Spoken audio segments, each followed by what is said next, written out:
Pensez-vous qui avez réalisé le sens caché de cette semaine? Vous avez enquêté sur l'assaut du raid à Saint-Denis en novembre dernier. Un assaut contre cet appartement où s'étaient réfugiés des auteurs des attentats. Alors 18 novembre, l'assaut s'achève, on est dans le courant de la matinée, souvenez-vous. Et les autorités délivrent cette information, c'est une femme kamikaze qui s'est fait sauter. C'est une première, ça suscite beaucoup d'émoi, sauf que ça fait pchit. 48 heures après, on se rend compte que l'information est inexacte. Et comme ça, on va avoir toute une série d'infos qui finalement s'avèreront fausses. Et ce qui est surprenant, c'est que toutes ces infos sortent de la bouche des gens les mieux informés de France. Bernard Cazeneuve, le ministre de l'Intérieur, François Molins, le procureur de la République de Paris, Jean-Michel Fauvergue, le patron du RAID. Autant d'approximations, ça éveille le soupçon. On a voulu savoir ce qu'il y avait derrière ces infos erronées. Mais Yvan, est-ce possible d'avoir des informations sur un sujet aussi sensible?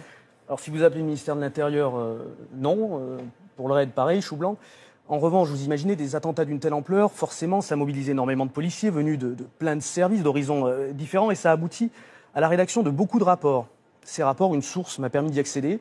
Des rapports confidentiels. Des rapports confidentiels et qui poussent à s'interroger sur la manière dont le RAID a mené cet assaut le 18 novembre à Saint-Denis. Alors Yvan, c'est donc votre enquête, votre sens caché sur l'assaut de Saint-Denis que nous découvrons tout de suite. Vous l'avez réalisé avec Guillaume Beaufils et Karim Annette.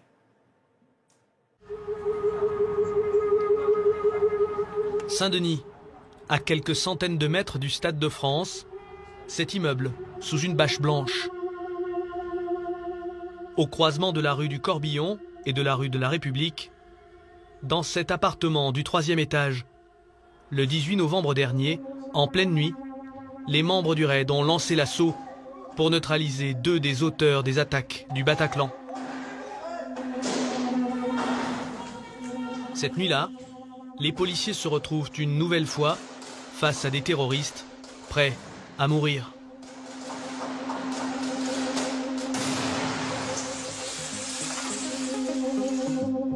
Que s'est-il vraiment passé ce soir-là?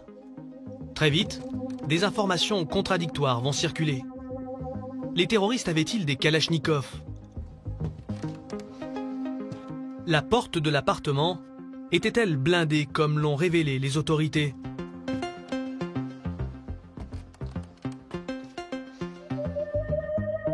On risque de se faire péter dessus, mais on y va.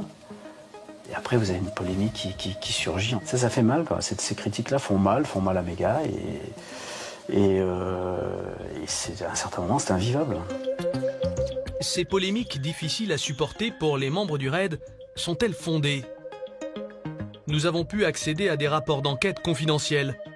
Ils éclairent d'un jour nouveau les coulisses de cette intervention qui ne s'est pas tout à fait déroulée comme les autorités l'ont raconté. Assaut de Saint-Denis, la contre-enquête. Au lendemain des attentats, Abdelhamid Abaoud, l'organisateur des attaques du 13 novembre, se terre dans ses buissons, sous l'autoroute, à Aubervilliers. Il contacte alors sa cousine, Asna Haït Boulassen. Elle vit en banlieue. Il lui demande une planque pour lui et son complice, Chakri Bakrou, l'un des tireurs de l'attaque des terrasses. Si Abaoud appelle sa cousine Asna, c'est parce qu'ils ont été proches. Et il le sait, la jeune femme ne le laissera pas tomber. Asna Haït Boulassen, 26 ans. Nous nous sommes procuré un document exclusif. Le voici. Nous sommes en juin dernier. Asna parle à une amie qui la filme avec son téléphone. Abdelhamid, c'est mon cousin, voilà, c'est le fils de la sœur à ma mère. C'est vrai qu'il a été recherché et qu'il est toujours recherché par la police mondiale. Et pour moi, voilà, c'est mon cousin et voilà, c'est vrai qu'il est recherché. Et après, bah voilà, ce qu'il a fait, c'était son choix de partir en Syrie. Et voilà. Après, qu'est-ce que t'en penses toi maintenant de son choix, lui, ce qu'il a fait? Le choix qu'il a fait, tu penses que c'est un bon choix ou... Bah, moi, je pense que c'est un bon choix parce qu'il a voulu faire le djihad en Syrie. Voilà, donc après, il est là pour aider parce qu'il y a la guerre. Par contre, moi, je dis les gens, comme on voit dans les vidéos, si c'est pour couper les têtes, je suis contre. Je ne vais pas dire que je suis pour parce que Allah, il n'a jamais dit de couper des têtes. Comme son cousin parti rejoindre les rangs de Daesh dès 2013, Asna, à son tour, veut se rendre en Syrie. J'ai envie de partir en Syrie. La Syrie souffre souffrent tous les jours, comme la Palestine. Et pour moi, c'est inadmissible qu'on n'aide pas qu'on n'aide pas la Palestine et la Syrie. Donc pour moi, voilà, je veux partir là-bas et les aider et faire un truc humanitaire, sans faire la guerre, sans être une terroriste. Voilà, donc voilà, oui, c'est vrai, j'ai envie de partir en Syrie. Asna semble rejeter la violence. Elle va pourtant apporter son soutien aux terroristes. Leur trouver un squat au cœur de Saint-Denis. Mais Asna parle beaucoup. Selon un rapport confidentiel du ministère de l'Intérieur, le 16 novembre, 3 jours après les attentats, par téléphone, Asna se livre à une amie. Mon cousin est en France, caché dans un buisson. Il a une ceinture d'explosifs. Dans 3 jours, il fera un attentat. Selon nos informations, dans son entourage, Asna informe au moins 4 personnes de la présence d'Abaoud, mais une seule donne l'alerte, son amie Sonia. Tout ce que Asna lui dit, elle le répète aux policiers. Stéphanie Marteau est journaliste. Pour le quotidien Le Monde, elle est la première à avoir enquêté sur les coulisses de l'assaut. Si Sonia n'avait pas alerté les policiers, clairement, il n'y aurait pas eu l'assaut à Saint-Denis, les terroristes n'auraient pas été neutralisés et un attentat aurait eu lieu à la Défense, soit le jour même donc, de cet assaut, soit dans les jours qui suivaient. Les informations transmises par Sonia, le RAID va les utiliser pour préparer son intervention. Voici les éléments qu'elle communique lors d'une audition. Combien de personnes dans l'appartement? Abaoud, Asna et un autre. Elle m'a dit que l'appartement était petit, que des voisins voulaient sympathiser, mais ils n'ont pas voulu car ils préparaient leurs bombes. Ils ne voulaient pas être dérangés. Elle m'a dit qu'elle avait joué avec la Kalash. Elle a ajouté qu'elle avait vu des armes type Kalash. 2 hommes lourdement armés, le pire est à craindre. Le RAID n'a pas souhaité participer à ce reportage. Alors, nous nous sommes adressés à un proche des milieux policiers, le journaliste spécialisé Dominique Rizet. Votre dernier resto avec le RAID, c'était quand? Il y a 1 mois et demi, 2 mois. À lui, les membres du RAID ont raconté leur assaut face à Abaoud et son complice. Parmi ces terroristes, il y a Abaoud. Abaoud, on sait qui il est. Donc, quand les gens du RAID arrivent ici, ils savent qu'à l'intérieur, ils ont affaire à quelqu'un qui sait utiliser des armes, qui sait utiliser des explosifs, qui a fédéré très vraisemblablement une équipe, donc il y a peut-être encore d'autres hommes avec lui. Donc, ils savent qu'en face, il y a du répondant. Face à cet ennemi aguerri, les policiers vont miser sur l'effet de surprise, intervenir en pleine nuit. Mercredi 18 novembre, 4h17, le RAID passe à l'action. Sans un bruit, les hommes gravissent cet escalier, raide, étroit. Au 3e, un bref couloir, puis la porte. Les artificiers y placent leur charge. L'explosion provoquera un effet de sidération. Les policiers auront ainsi un coup d'avance. Mais rien ne se passe comme prévu. Il y a 3 charges qui sont posées. Il y en a une qui ne pète pas et la porte ne tombe pas, puisqu'elle résiste à 2 charges explosives qui, celles-ci, ont fonctionné. Donc la 3e ne partant pas, les gonds ont tenu, la porte ne tombe pas. Moi, après avoir discuté avec eux, après avoir discuté avec les gens du RAID après l'assaut, eux n'ont pas compris pourquoi cette charge n'était pas partie. Ils le font tous les jours. Tous les jours, ils s'entraînent avec ce dispositif, ces charges, ce plastique qu'on colle sur la porte, un dispositif électrique pour faire partir l'explosif. Ça marche tout le temps. Cette fois-ci, ça n'a pas marché. Une première déconvenue que le patron du RAID explique dès le lendemain dans les pages du Parisien. Nous avons choisi d'ouvrir la porte blindée à l'explosif pour profiter de l'effet de sidération. Cela n'a pas marché. La porte a résisté. Pour se justifier, le patron du RAID évoque une porte blindée. Elle ne l'était pas. Selon nos informations, il s'agissait en fait d'une porte ordinaire, installée depuis peu, payée 80 € dans une boutique de bricolage. Mais l'explosion a bien ouvert une porte, celle du voisin de palier, Ahmed Garib.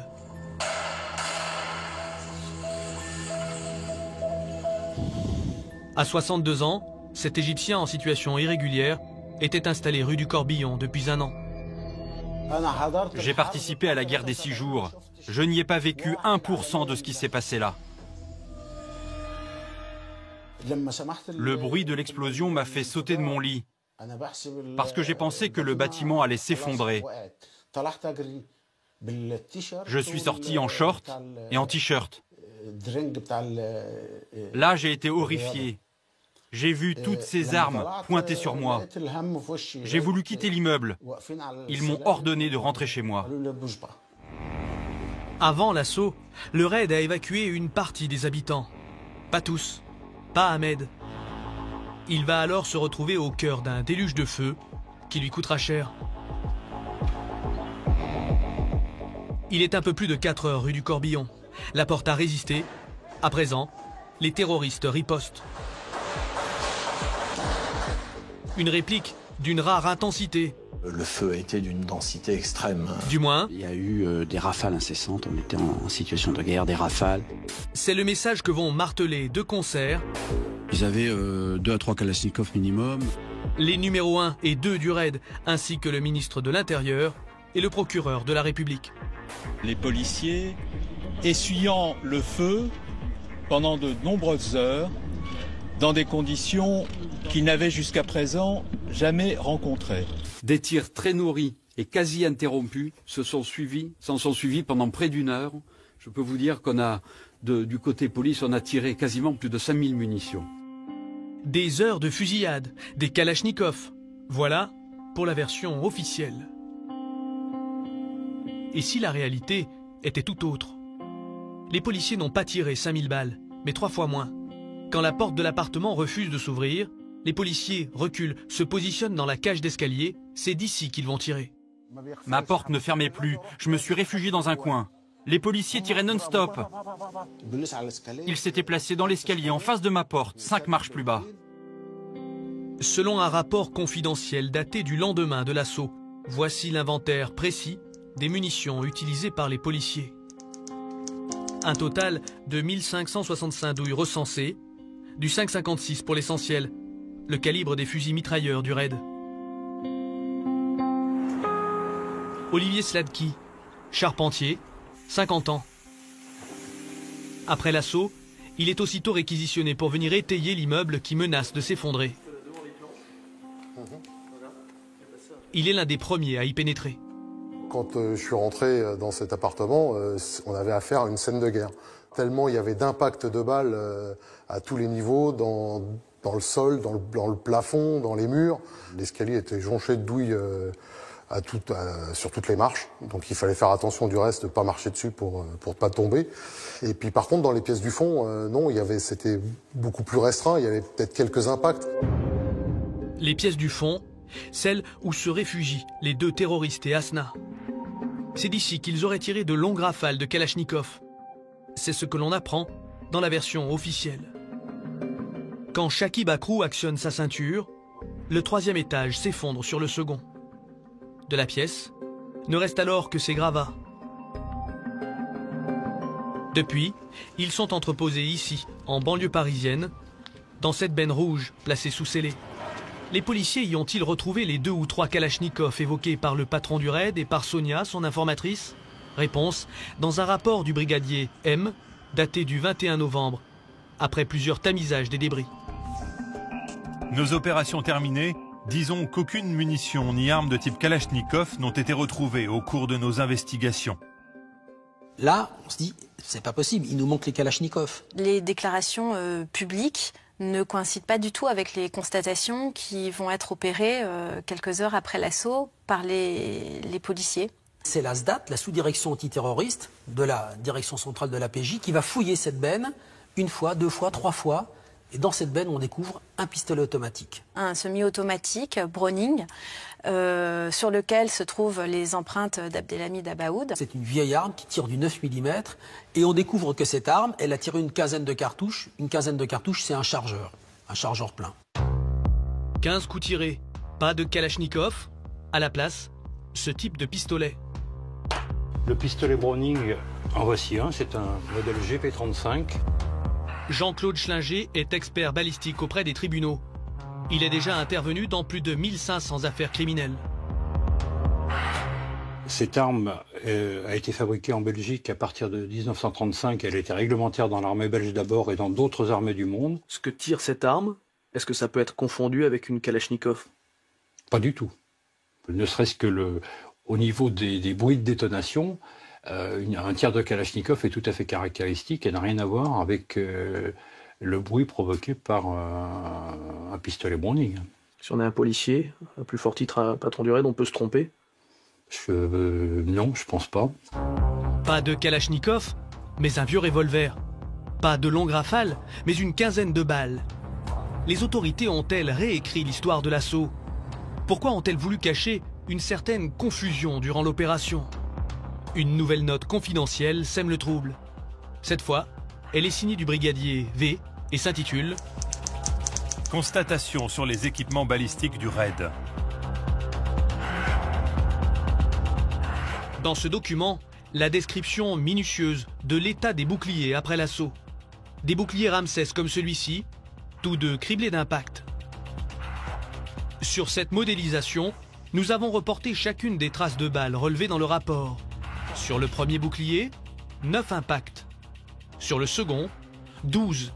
Soit un total de 21 projectiles, alors que les terroristes n'ont tiré que 15 balles.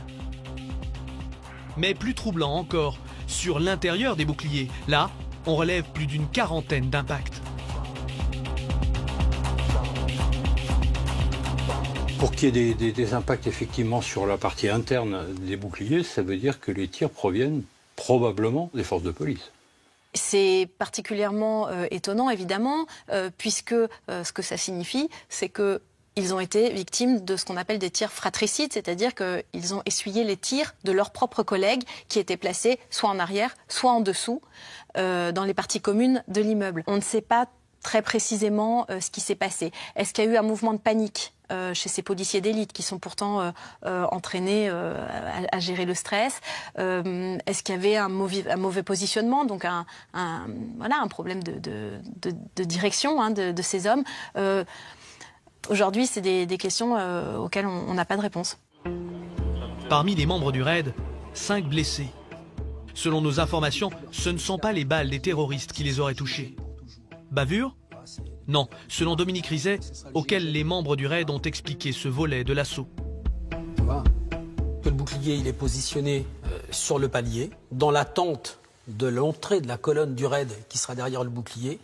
La colonne a reculé parce que la porte n'est pas tombée. 2 charges seulement sur les 3 qui étaient posées sur la porte ont pété. Donc la porte n'est pas tombée. Le raid recule et arrose la porte. Et en arrosant la porte, le raid arrose aussi l'intérieur des 2 boucliers qui sont posés l'un sur l'autre. C'est aussi simple que ça.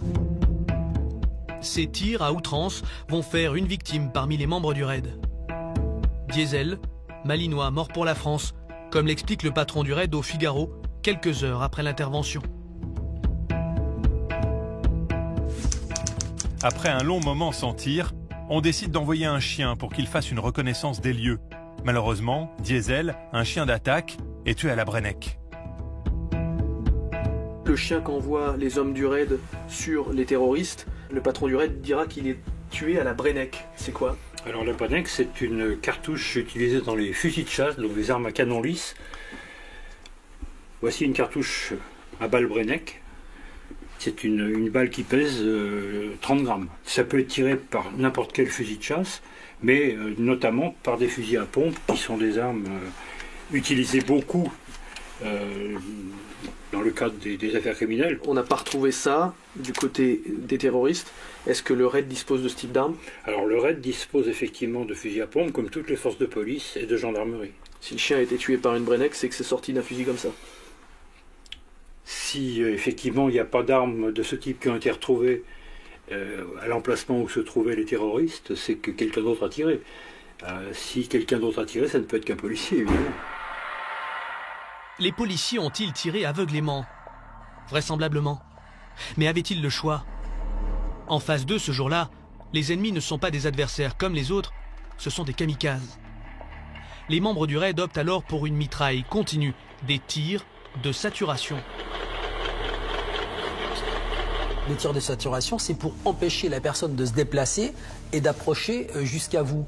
Donc les gens du raid sont en haut de l'escalier. À l'intérieur de l'appartement, il y a des gens qui sont chargés de ceintures d'explosifs. Qu'est-ce qu'ils veulent faire, eux? C'est s'approcher des gens du raid et se faire exploser. Donc on les empêche d'approcher, on les empêche de franchir cette porte, on canarde la porte, on tire sur la porte, on tire sur les murs, ils ne peuvent pas sortir. Docteur Bernard Marc, médecin légiste, il a déjà travaillé sur les ravages d'explosions terroristes. Dans les ceintures d'explosifs, des dizaines d'écrous comme celui-ci. Selon lui, si le kamikaze s'était fait sauter dans la même pièce que les policiers, ni les casques, ni les gilets pare-balles n'auraient suffi. Les lésions peuvent être multiples, différentes, mais il peut y avoir véritablement des membres arrachés ou des lésions de ce type et des lésions extrêmement graves. Donc un casque, un gilet pare-balles, s'il y a une quarantaine de projectiles ou une trentaine de projectiles qui arrivent au même endroit, eh bien, ils ne pourront plus faire l'effet protecteur, ils ne seront plus suffisants pour faire l'effet protecteur devant quelque chose qui, je le rappelle, se rapproche plus d'un obus ou d'une grenade qu'évidemment d'un projectile d'arme à feu. Un risque supérieur encore à ce que connaît le raid d'ordinaire. Une situation d'extrême tension qui n'aurait laissé aucune place à la négociation, malgré les demandes d'Asna. Il est où ton copain? C'est pas mon copain! Il est où? C'est pas mon copain!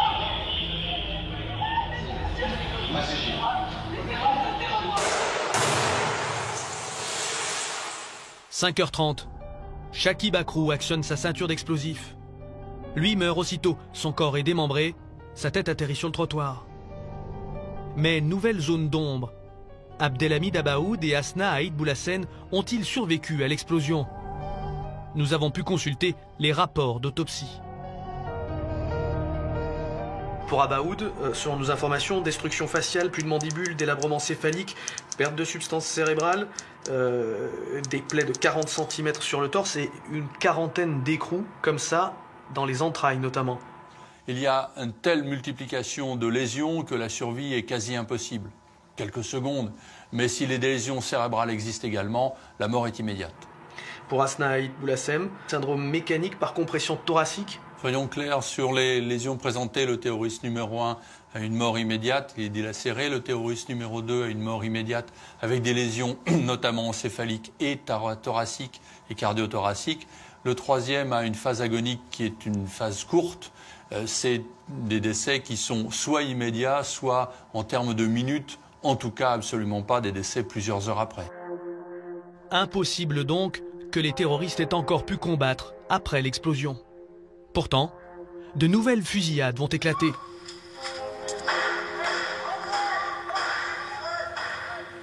À 5h30, les occupants de l'appartement conspiratif sont morts.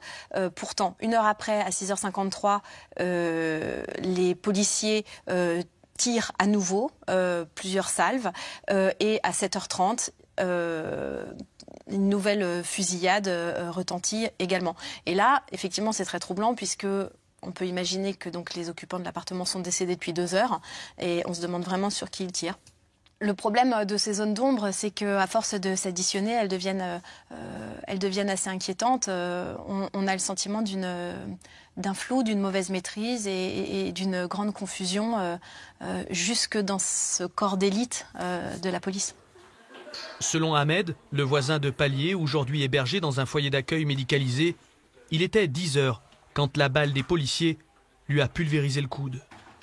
Soit plus de 5 heures après la mort des terroristes. J'étais le dernier dans l'immeuble. À ce moment-là, un policier m'a dit « Tu veux sortir l'Égyptien ? Va faire un signe à la fenêtre. » J'ai pensé qu'il avait prévenu les snipers installés dans le bâtiment d'en face pour qu'ils ne me tirent pas dessus. Mais dès que j'ai levé la main à la fenêtre, j'ai cru que l'on m'arrachait le bras. Je n'ai plus senti qu'une chaleur intense et des fourmillements. Ahmed a ensuite passé 4 jours menotté à un lit avant de faire l'objet d'un arrêté d'expulsion. Son avocat vient d'en obtenir la suspension. Mais son avenir semble bien incertain.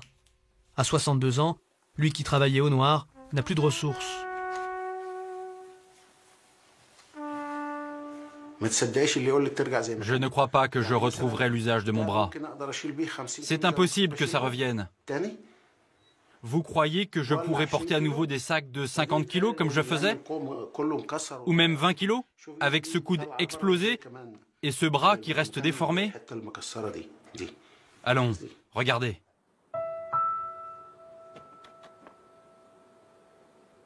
Deux autres occupants de l'immeuble ont ainsi été blessés par les balles du raid. Durant cet assaut, les policiers auraient-ils confondu ces civils avec des kamikazes? On n'est pas menacé directement. Empêcher quelqu'un qui a un gilet explosif, mais qui n'a pas d'arme à la main, de venir vers nous, c'est tout le problème. On a travaillé là-dessus, on a travaillé en particulier en faisant des stages avec les unités d'intervention israéliennes. Si le raid a refusé nos demandes d'interview, les forces israéliennes, elles, ont accepté de nous recevoir. C'est dans ce pays constamment confronté au terrorisme et aux kamikazes que les membres du raid viennent renforcer leur expérience. Base de Midkam Adam, centre d'entraînement des forces de défense israéliennes. Bonjour, comment allez-vous? Bonjour, suivez-moi. On vous suit.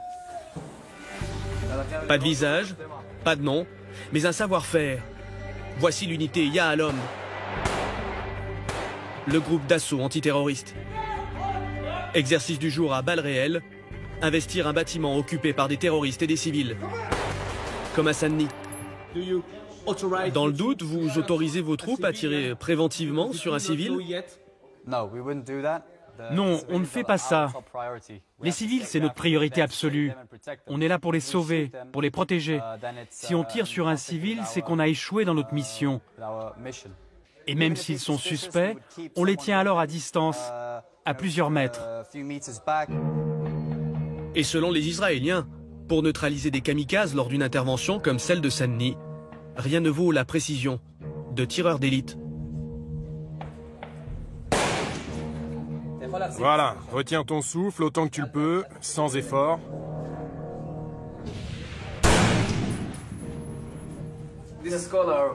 Sur ce tableau, nous affichons les meilleures performances de nos snipers. Là, par exemple, à 200 mètres de nuit, le tireur a placé ses 4 balles dans le même trou. Je veux vous montrer ces images de l'assaut de Sanni. Là, vous voyez les balles qui claquent autour des fenêtres. Les policiers ne sont pas surpris. Ils savent qu'ils ont affaire aujourd'hui à des hommes très déterminés. Les 3 terroristes sont morts avec leurs gilets explosifs. Et nos policiers ont touché 3 civils au bras. En tant que tireur d'élite, vous en pensez quoi? C'est un désastre. Ça n'aurait jamais pu arriver ici. Nos snipers sont professionnels. Et s'ils ne sont pas sûrs de leur cible, ils ne tirent pas. Ce dont vous me parlez, c'est catastrophique. Que feriez-vous si ça arrivait à l'un de vos tireurs d'élite? On les entraîne pour que ça n'arrive pas. Et si ça arrivait quand même? On les virerait. Ils ne pourraient pas continuer à être snipers. Bièvre, siège du raid, Bernard Cazeneuve vient décorer les membres du corps d'élite et profite de l'occasion pour une mise au point sur ces polémiques. Je ne laisserai jamais personne salir votre travail, ni vous attaquer injustement. En France, il y a une vieille tradition du commentaire a posteriori, véhiculée d'ailleurs par de grands professionnels du commentaire, qui ont en partage la passion des phrases, qui parfois offensent et blessent. Ceux-là qui aiment les phrases ne prendront jamais place dans les colonnes d'assaut. Alors député, Bernard Cazeneuve avait pourtant soutenu la création d'une commission d'enquête sur la mort de Mohamed Merah et l'action du raid à Toulouse. Le ministre balaye cette fois la polémique.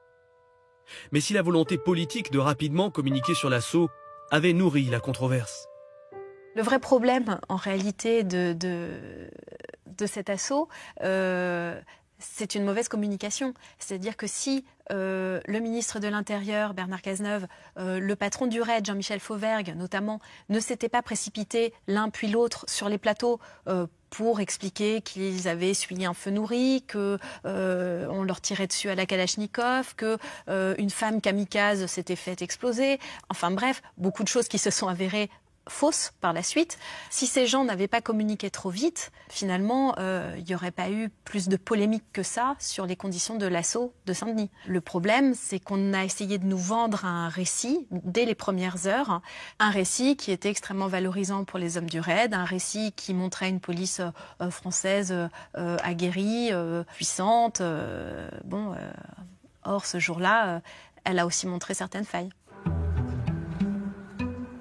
Le 18 novembre 2016, à Saint-Denis, la stratégie policière a peut-être montré quelques faiblesses. Mais s'il est une chose qui ne saurait faire polémique, c'est bien le sens de l'engagement des membres du raid.